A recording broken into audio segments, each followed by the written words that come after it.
ఆదిలాబాద్ జిల్లాలో ప్రధానమంత్రి నరేంద్ర మోదీ పర్యటిస్తున్నారు. లైవ్ లో చూద్దాం.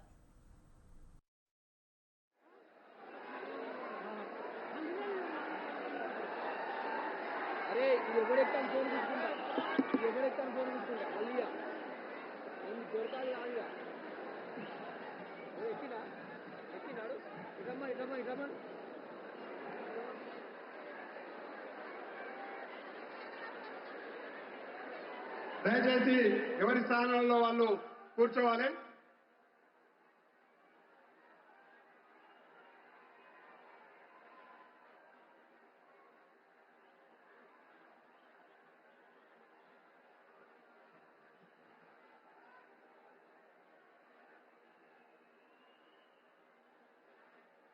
मिलता सर, भाई पहली बार आदिलाबाद में भारतीय जनता पार्टी का विधायक बना हूं आपके आशीर्वाद से।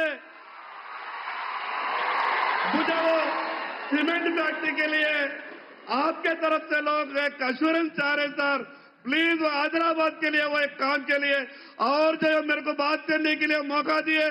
एक सर टेक्सटाइल पार्क आदिलाबाद में सर, ये बहुत कॉटन का होता है सर, ये दो चीजों के ऊपर ध्यान दिए और ये मौका दिया मुझे, इसलिए धन्यवाद बात बोलता हूं। गौरवनीयुलु రాష్ట్ర అధ్యక్షులు కిషన్ రెడ్డి గారిని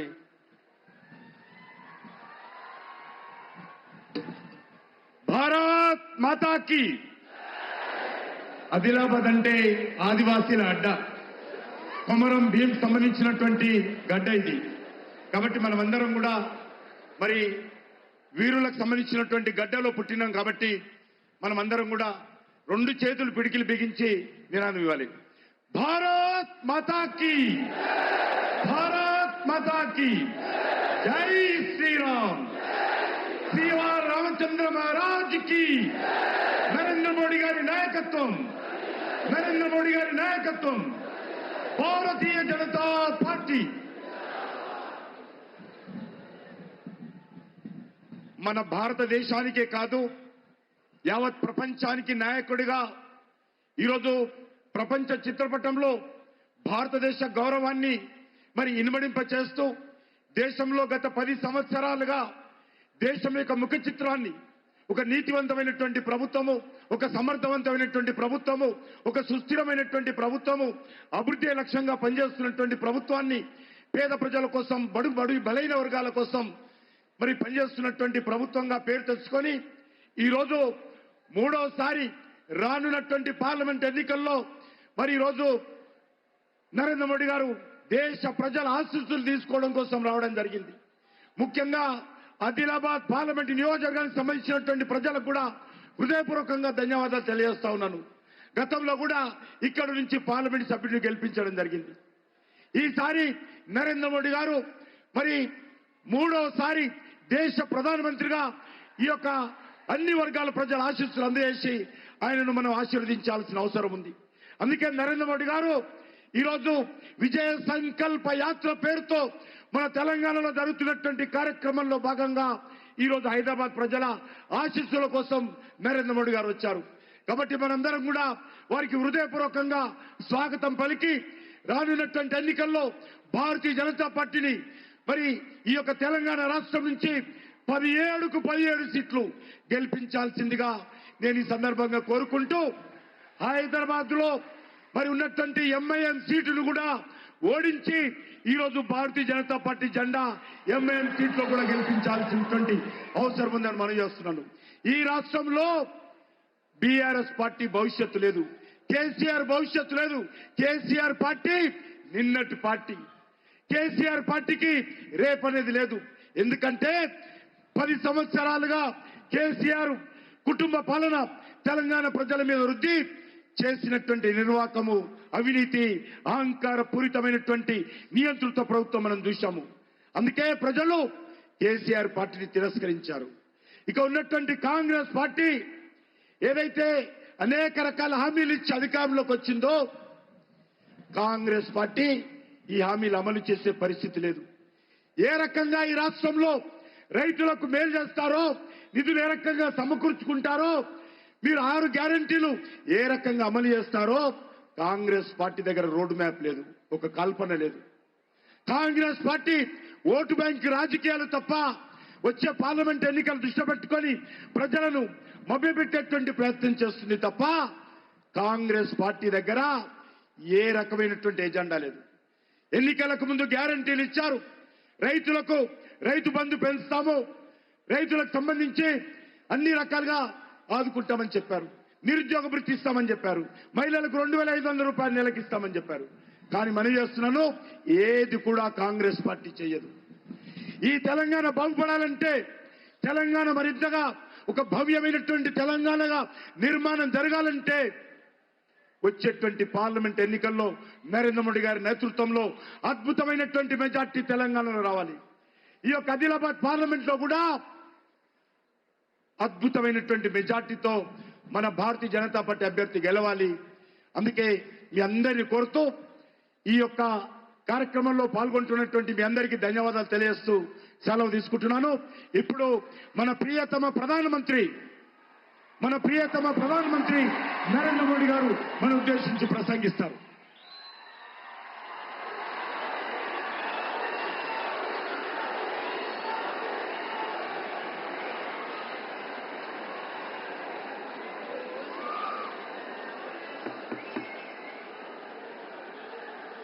भारत माता की, भारत माता की, भारत माता की. నా తెలంగాణ కుటుంబ సభ్యులందరికీ నమస్కారాలు. आप सभी विकास के इस उत्सव में इतनी बड़ी संख्या में आए हैं. हम सभी आपके बहुत बहुत आभारी हैं. अभी से कुछ देर पहले मैंने तेलंगाना और देश के विकास से जुड़ी हजारों करोड़ रुपए की विकास परियोजनाओं का लोकार्पण और शिलान्यास किया है.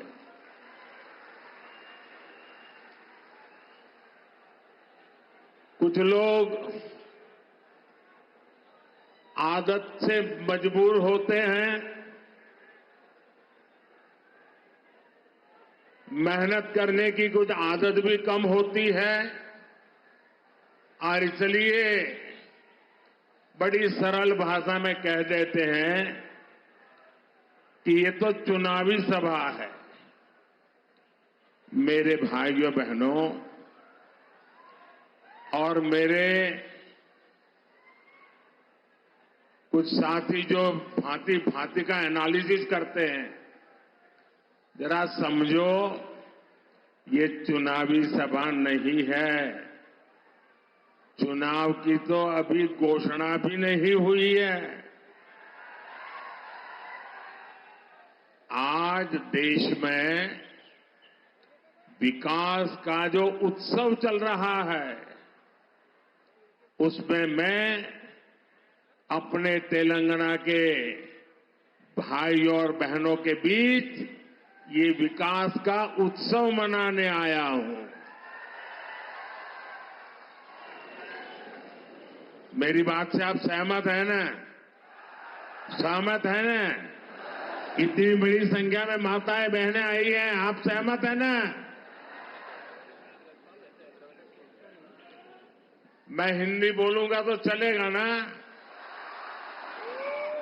क्योंकि मैं तेलुगु में भाषण नहीं कर सकता हूं. लेकिन ये आपका प्यार है कि आप मेरी बात सुनना भी चाहते हैं, समझने का प्रयास भी करते हैं और फिर भी इतना प्यार देते हैं, इतना आशीर्वाद देते हैं. मैं आपका बहुत आभारी हूं. साथियों, बीजेपी की केंद्र सरकार किस स्पीड से और कितने बड़े स्केल से विकास उत्सव मना रही है, ये बताने के लिए मैं आपको और देश को, और ये जो बार बार चुनाव लिखते हैं ना, उनको खास मैं 15 दिन का हिसाब देता हूं। दे दूं आपको? मेरा 15 दिन का हिसाब दे दूं? देखिए 15 दिन में क्या क्या हुआ। 15 दिन में 2 IIT, 1 triple IIT DM, 3 IIM और 1 Indian institute of skills IIS, इसके कैंपस का लोकार्पण हुआ। 15 दिन में देश के अलग अलग राज्यों में 5 एम्स का लोकार्पण हुआ। 15 दिन में किसानों के लिए दुनिया की सबसे बड़ी स्टोरेज स्कीम शुरू हुई। 15 दिन में 18,000 कोऑपरेटिव्स के कंप्यूटराइजेशन के काम पर पूरा होने का लोकार्पण हुआ। 15 दिन में सिंदरी में देश के बड़े खाद कारखाने का लोकार्पण हुआ। 15 दिन में भारत के सबसे लंबे केबल आधारित ब्रिज का लोकार्पण हुआ है। 15 दिन में रेलवे से जुड़ी 2000 से अधिक परियोजनाओं का शिलान्यास और लोकार्पण हुआ।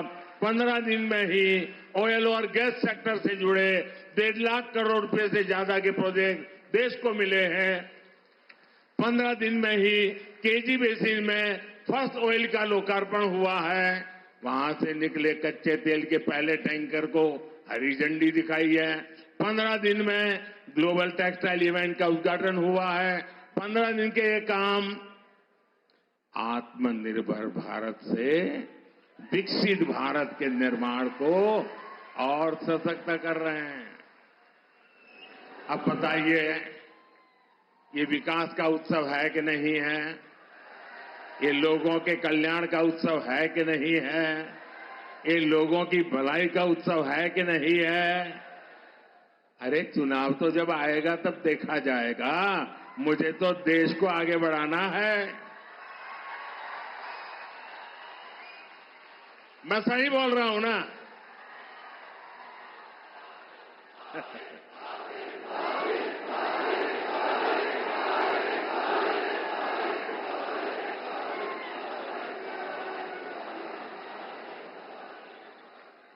साथियों, कल भी मैंने, अब आप देखिए, ये चुनाव करते हैं, जरा देखिए, दिमाग खपाइए।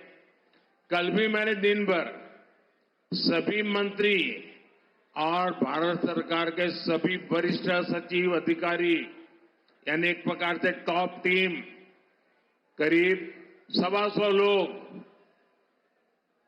पूरा दिन भर उनके साथ बैठा और क्या किया? चुनाव की चर्चा नहीं की। वहां मैंने विकसित भारत निर्माण के लिए एक्शन प्लान पर एक एक मुद्दे की बारीकी से चर्चा की। विकसित भारत के एक्शन प्लान पर देश भर में 15 लाख लोग अब तक अपने सुझाव दे चुके हैं। 3,75,000 से ज्यादा स्टेक होल्डर्स अब तक इसमें सक्रिय रूप से जुड़े हैं। विकसित भारत के विजन को लेकर करीब 3,000 मीटिंग हो चुकी है। 3,000 मीटिंग। देश को विकसित बनाने के लिए दिन रात काम, करीब 1200 यूनिवर्सिटीज ने इसमें हिस्सा लिया है। बड़ी बात यह है कि इनमें अब तक करीब 11 लाख युवाओं ने हिस्सा लिया है, अपने मौलिक सुझाव दिए हैं, जो हमारे युवा विकसित भारत के सबसे बड़े निर्माता और सबसे बड़े लाभार्थी ये हमारी बहुत बड़ी ताकत है। राष्ट्र के विकास के लिए भाजपा का यही कमिटमेंट है, जिसके कारण तेलंगाना के भी लोग पूरे जोश से कह रहे हैं। तेलंगाना के गांव-गांव से आवाज आ रही है। नौजवान भी बोल रहा है, बुजुर्ग भी बोल रहे हैं, महिलाएं भी बोल रही हैं, शहर वाले भी बोल रहे हैं, किसान भी बोल रहा है, मजदूर भी बोल रहा है। अब की बार 400 पार, अब की बार 400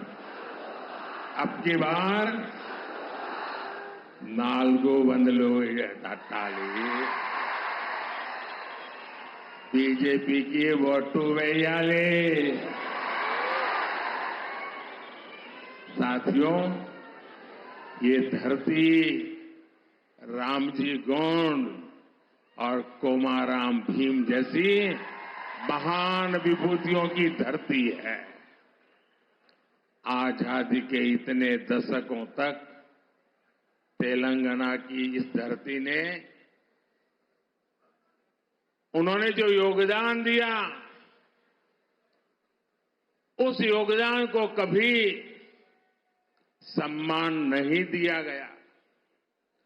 2014 के बाद बीजेपी की केंद्र में सरकार ने तेलंगाना के विकास को, आदिवासी समाज के सम्मान को इतना महत्व दिया। आप मुझे बताइए, क्या बीजेपी सरकार आने से पहले कोई कल्पना कर सकता था कि एक आदिवासी महिला देश की राष्ट्रपति बनेगी? कोई कल्पना कर सकता था? पहले कभी लगता था कि ऐसा हो सकता है? क्या कोई कल्पना कर सकता था कि भगवान बिरसा मुंडा के जन्मदिन को राष्ट्रीय पर्व के रूप में मनाया जाएगा? आदिवासियों के विकास के लिए देश में अलग मंत्रालय बनाने का काम बीजेपी सरकार ने ही किया था। आजादी की लड़ाई में जनजातीय समाज के योगदान को समर्पित म्यूजियम बनाए जा रहे हैं। ये काम भी केंद्र की बीजेपी सरकार ने शुरू किया है। हैदराबाद में जो म्यूजियम बन रहा है, हमने उसका नाम रामजी गोंड के नाम पर रखा है। साथियों, आदिवासी समाज को सम्मान मिले, ये परिवारवादी पार्टियों को बर्दाश्त नहीं हो सकता। हमने जनजातीय समाज के लिए जब भी फैसले किए, इन्होंने उन फैसलों का विरोध करने का कोई मौका नहीं छोड़ा है। साथियों, बीजेपी आदिवासी कल्याण को, आदिवासी गौरव को सर्वोच्च प्राथमिकता देते हुए काम कर रही है। आदिवासी समाज में भी जो लोग अति पिछड़े हैं, जो अब तक विकास से वंचित हैं, उनके लिए बीजेपी सरकार ने पीएम जनमन योजना शुरू की। इस योजना पर 24,000 करोड़ रुपए से ज्यादा खर्च किए जाएंगे। इसका लाभ हमारे तेलंगाना के भी चेंचू, कोलम, कोंडारेड्डी, थोटी, ऐसी छोटी छोटी जो आदिवासी समाज की जातियां हैं, दूर दूर है, ये इनके लिए लाभ मिलने वाला काम है। तेलंगाना को Sammakka Sarakka central tribal university स्थापित की जा रही है। साथियों, आज पूरे देश में मोदी की गारंटी, इसकी बहुत चर्चा है। यहां तेलंगाना के लोगों का सपना था कि टर्मरिक बोर्ड बने, था कि नहीं था? तेलंगाना के किसानों के लिए टर्मरिक बोर्ड अब एक सच्चाई बन चुका है कि नहीं चुका है? बन गया ना? मैंने कहा था कपास के किसानों की हर तरह से मदद करेंगे। बीजेपी सरकार ने कपास की एमएसपी में रिकॉर्ड वृद्धि की है। आज देश में 7 मेगा टेक्सटाइल पार्क बन रहे हैं। उनमें से एक मेगा पार्क तेलंगाना में बन रहा है। इसलिए लोग कहते हैं कि मोदी की गारंटी यानी गारंटी पूरी होने की गारंटी। మోదీ గ్యారంటీ అంటే గ్యారంటీగా పూర్తి అయ్యే గ్యారంటీ। साथियों, तेलंगाना के लोग ये जान चुके हैं कि परिवारवादी पार्टियों के चेहरे अलग हो सकते हैं, लेकिन चरित्र एक ही होता है। और ये चरित्र क्या है? 2 पक्की चीजें हैं उनके चरित्र में, एक झूठ, दूसरा लूट। तेलंगाना में जैसे टीआरएस के बीआरएस बनने से कुछ नहीं बदला था, वैसे ही बीआरएस की जगह कांग्रेस से आने से कुछ नहीं बनने वाला, क्योंकि एक ही चट्टे बट्टे के लोग हैं ये। बीआरएस ने अपनी सरकार में कालेश्वरम प्रोजेक्ट जैसे घोटाले किए।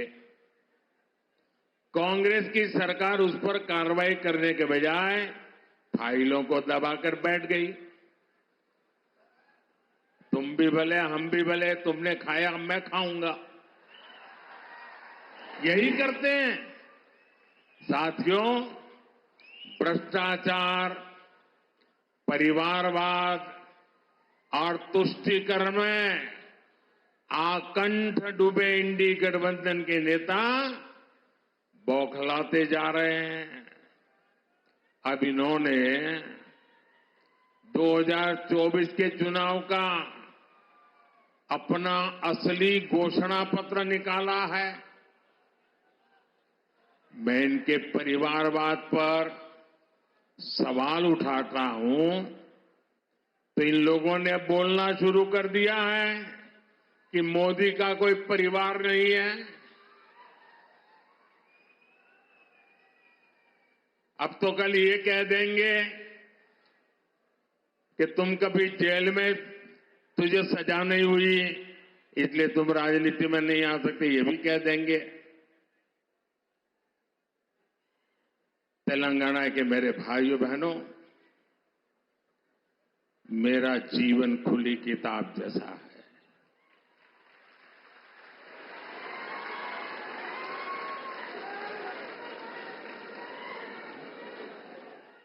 आप मुझे देशवासी भली भांति जानते हैं, समझते हैं।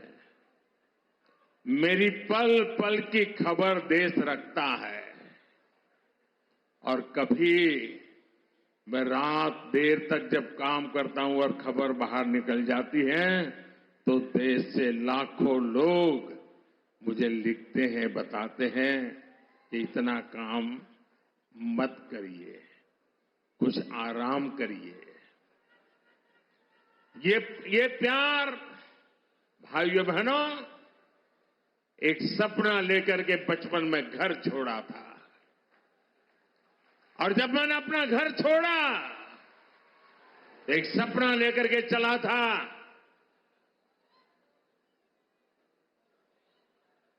कि मैं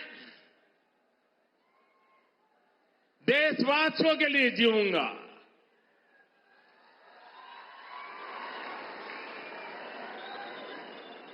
मेरा पल पल सिर्फ और सिर्फ आपके लिए होंगे। मेरा कोई निजी सपना नहीं होगा, आपके सपने, यही मेरा संकल्प होगा। और जिंदगी खपा दूंगा तो आपके सपनों को पूरा करने के लिए, आपके बच्चों के भविष्य को उज्जवल बनाने के लिए। और इसलिए देश के कोटि कोटि लोग मुझे अपना मानते हैं, अपने परिवार के सदस्य की तरह मुझे प्यार करते हैं। और इसलिए मैं कहता हूं,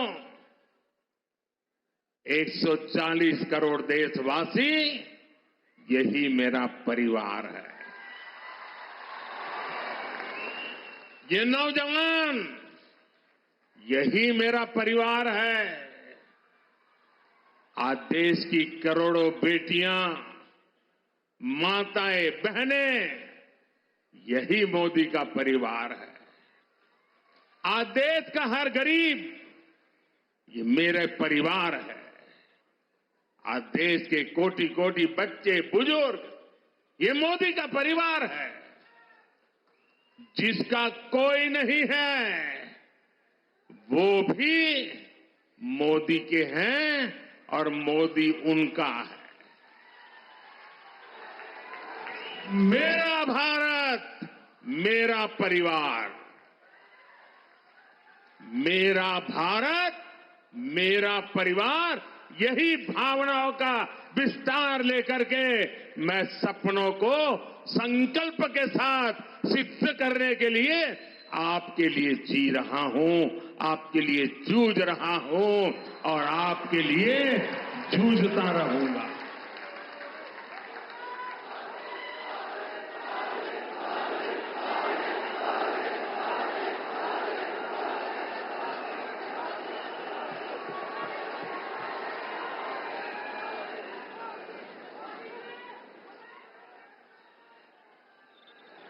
इसलिए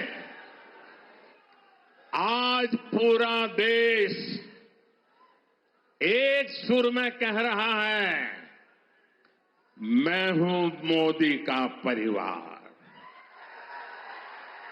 मैं हूं मोदी का परिवार, नेने मोदी कुटुंबम। आप भी मेरे साथ बोलिए, मैं हूं मोदी का परिवार,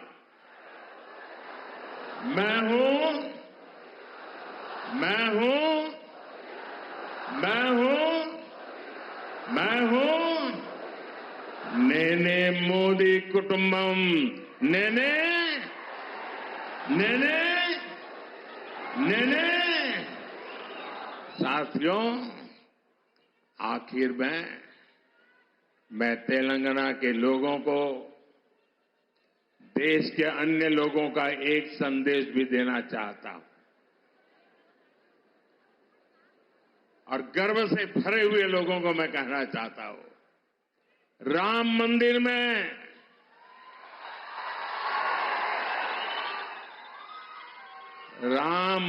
में सोने के दरवाजे हो या फिर मंदिर के स्तंभ, उनके निर्माण में तेलंगाना की भूमिका रही है। और इसके लिए पूरा देश तेलंगाना के लोगों का आभार व्यक्त करता है। रामलला का आशीर्वाद पूरे तेलंगाना के लोगों पर है। हम विकसित भारत, विकसित तेलंगाना का लक्ष्य जरूर हासिल करेंगे। भाइयों बहनों, मैं आपसे यही आग्रह करता हूं कि 2047 25 साल हमारे पास है। इतनी मेहनत करनी है, इतनी मेहनत करनी है, देश को दुनिया के समृद्ध देशों की बराबरी में ला करके खड़ा रखना। हमारे मां बाप को तो मुसीबतों में जिंदगी गुजारनी पड़ी, लेकिन अपने बच्चों को मुसीबत में जीने के लिए मजबूर नहीं करेंगे। और इसलिए तेलंगाना, मुझे आपका आशीर्वाद चाहिए, मुझे आपका अपार प्रेम चाहिए। मैं आपका प्यार का भूखा हूं और एक सेवक के नाते आपको समर्पित हूं। मेरे साथ बोलिए, भारत माता की। दोनों मुट्ठी बंद करके पूरी ताकत से बोलिए, भारत माता की, भारत माता की, भारत माता की, भारत माता की। बहुत बहुत धन्यवाद।